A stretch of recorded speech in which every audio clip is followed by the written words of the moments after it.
Hello, this is Jen from Windrose Fiber Studio. Today's video is about how to weave in loose ends. We will explore different types of needles. A classic method for weaving in your loose ends. We'll also be looking at working with different shapes, what to do with the addition of a second color, how to handle unique fibers like t-shirt yarn, and what to do when you're happily crocheting and there is a knot in your yarn.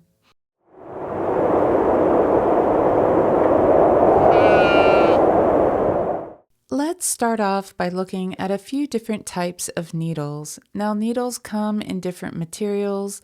Like this plastic one, you often see these merchandised on the yarn aisle with the other notions. It has a large eye and not too sharp a tip. They can also be made from aluminum. This one has a large eye and a bend just before a blunt tip, which can help you to work under the yarn. Most often, you'll see me reaching for my stainless steel needles. They're just very sturdy. I've got two different needles here. The one on the right has a large eye, and you can see that the tip is a little more blunt. This is a tapestry needle or a darning needle. And then sometimes I also like to use an embroidery needle with a larger eye. Embroidery needles or crewel needles. These needles have a sharp tip, which I really like for certain situations and certain kinds of fiber. To give us some fabric to work into, I have crocheted a little swatch, just alternating between rows of single crochet and double crochet. I'm picking up my darning needle and we have two loose ends to weave in. Often these are referred to as the beginning and ending tails. I'm going to start off by weaving in the beginning tail on the wrong side of the work. Most projects will have a front and a back, and we refer to these as the right side and the wrong side, respectively. You can see that I'm passing my needle under a single thread on the outside edge of the piece, and that's just so I can travel with this yarn to the base of the next row of stitches.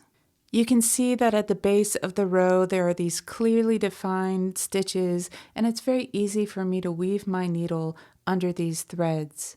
Now when I'm weaving in loose ends, I want to weave through quite a few of these stitches, at least an inch or 3 or 4 centimeters worth. Once I've done that, I can go ahead and pull my yarn through, but I want to be careful not to cinch or pull these stitches close together. So I'm even giving my work a little tug just to make sure those stitches are still at the same tension. Then I pass my needle back in the opposite direction. Notice that I'm not inserting my needle in the exact same place where it came out, but I'm passing it over one thread and then through the rest. Once again, I'm making sure not to tighten these stitches, and then I pass my needle back in the other direction. So that's 3 passes with the needle, forward, back, and forward again. If you do 3 passes, the yarn will be so well anchored in place, and you will not need to worry about your stitches coming undone. Once the weaving is complete, you can snip off any excess yarn. And you can see that the front of our work is nice and tidy. Now we can repeat this process with our ending tail. I have switched needles to my embroidery needle. This is the one that has the sharper tip, just to show you the difference between the two. This last row was a row of double crochet, so I am working my yarn down the side of the piece to the base of those stitches. One of the things I like about using a needle with a sharper tip is it makes it very easy to go through the plies of the yarn. It's possible that there are those who would not like this because they would see it as damaging the yarn. I feel like when you do this, then that tail end really becomes part of the fabric. It is an incredibly secure hold, which sometimes is really handy when you're working with yarns that have more slip, something like a soy, a bamboo, or a silk. It would be fair to say that this is probably more of a weave-in than you need if you're working with wool or something that's going to very naturally interlock to itself. It's also important to note that if you're weaving in your yarn this way and later on you realize that you've made a mistake and you want to take apart some of your work, it'll be very challenging to pick apart a weave-in of this nature. Of course, it's never particularly easy to pick apart threads that have been woven in. This is why you wait until you're really happy with your work before you weave in all of those loose ends. I thought it might be helpful to look at another shape. This is a round motif that began with a magic ring.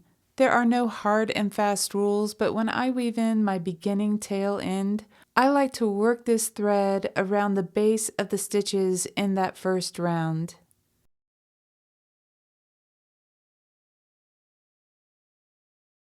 Once I work around the base of these stitches, I will work the thread back and forth. In this instance, I happened to pick up my blunt needle, and I have to say I was wishing I had my sharper embroidery needle because these stitches were a little bit tighter. So there's another time when a sharp needle can be helpful if you're trying to work underneath tighter stitching. Other than working in the round, this is the exact same process as we did before, so I'm going to carry on to the next thing that I'd like to show you. Here on the outside edge, you can see that I've added a new color. This means on the back side, I have two loose ends, one for the green and one for the blue. When weaving loose ends in a situation like this, I like to weave like colors under like colors. So you can see I'm taking the blue end and I'm going underneath the blue stitches. Once again, I'm making 3 passes.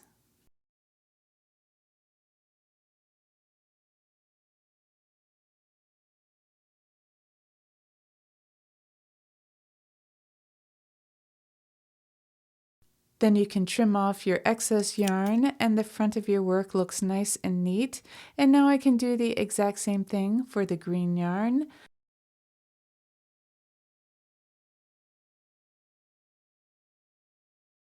I'm going to work the yarn through under the base of these green stitches.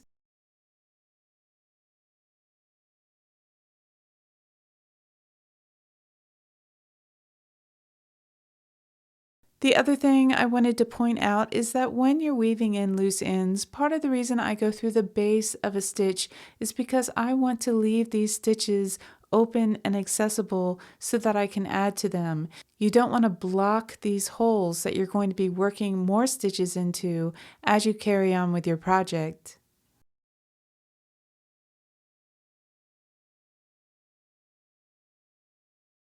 Remember, we're always doing our weaving on the wrong side of our work, and that way when we're done, we flip our work over and it looks perfect.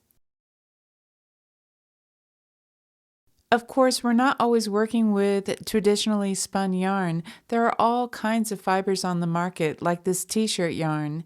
This is a solid material, and so to weave this one in, I've taken my aluminum needle that has a blunt tip, and it also has that bend at the end. I find this shape really helpful when I'm working with large fabric yarns like this one.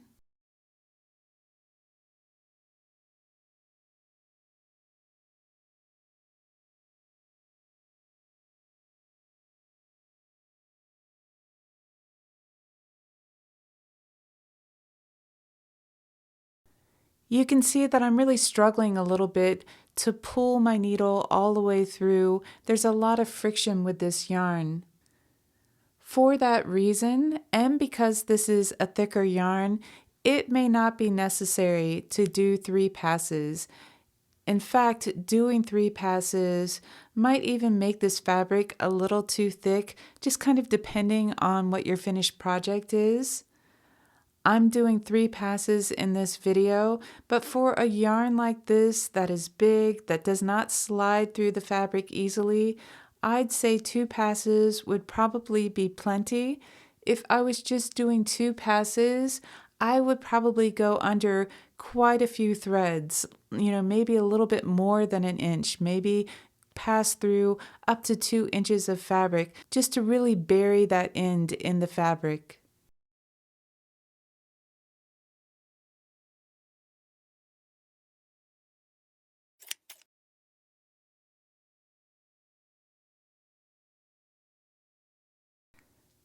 Before I leave you today, I want to look at one more situation.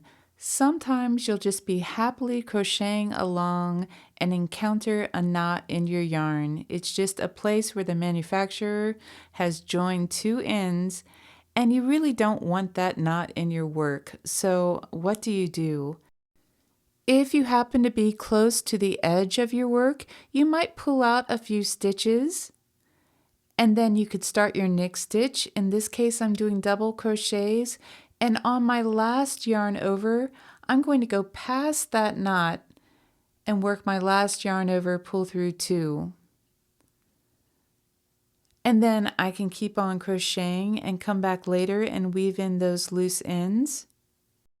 The advantage is that we'll be weaving in these loose ends close to the seam of our work and not in the middle of our project. You can see that when I did this, I left plenty of room before and after the knot so I can cut the knot off and weave in those loose ends. It's also possible that you could be really far away from an edge and not want to pull out that many stitches, so you can just do the same thing wherever you are in the work. With your last yarn over on whatever sort of stitch you're doing, you can go past the knot. Make sure you leave enough yarn on either side of the knot so that you can cut off the knot and weave in those loose ends. When I encounter a yarn break in the middle of a project like this one, I will go ahead and do the next row past where I have that break in the yarn, and that way I can be weaving in those tail ends into the base of those stitches, knowing that the tension of my work is consistent.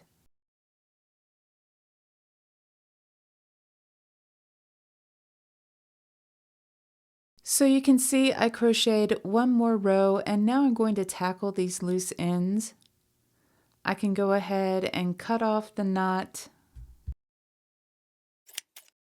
Now, this next thing I'm going to show you might be a little controversial, but if I'm making something like a sweater and I'm putting a lot of time into this fabric, and let's say I'm working with a bamboo or yarn that has a lot of slip to it, before I weave in these loose ends, I might wrap these threads around each other just to make them a little more secure. If I'm really worried, I might even tie a square knot, but leave it really, really loose. I don't want to feel a knot in the fabric, but tying that loose square knot will give me peace of mind. I know my finished project won't spring a hole in this spot, and so it's just a little added measure I take sometimes. That felt a little bit like a true confession because I know there are some people who are very against having any knots in their work. And in general, I feel that way too, but I just wanted to be honest and share that every once in a while I will do it if I'm just really worried about my fiber. I know that there are a lot of tips and tricks out there for finishing your crochet projects and taking care of your loose ends. The way I have shown you today could perhaps be called old school, but it's classic and it really works. Should we put it to the test? Let's go ahead and frog this piece of fabric, and by frog I mean rip it out. As I pull out these stitches, I come to the spot where I have woven in my loose ends, and you can see I'm not going to get much further. In fact, I can really tug on this yarn and it's not going anywhere. I must confess this is longer than I thought I would spend talking about weaving in loose ends, but I hope this is a very helpful video for anyone who is perhaps just getting started in the craft of crochet. Please hit like and subscribe so you don't miss the next video. I share patterns on Tuesdays, and I'm looking forward to sharing more tutorials with you. Thank you so much, and I'll see you next time.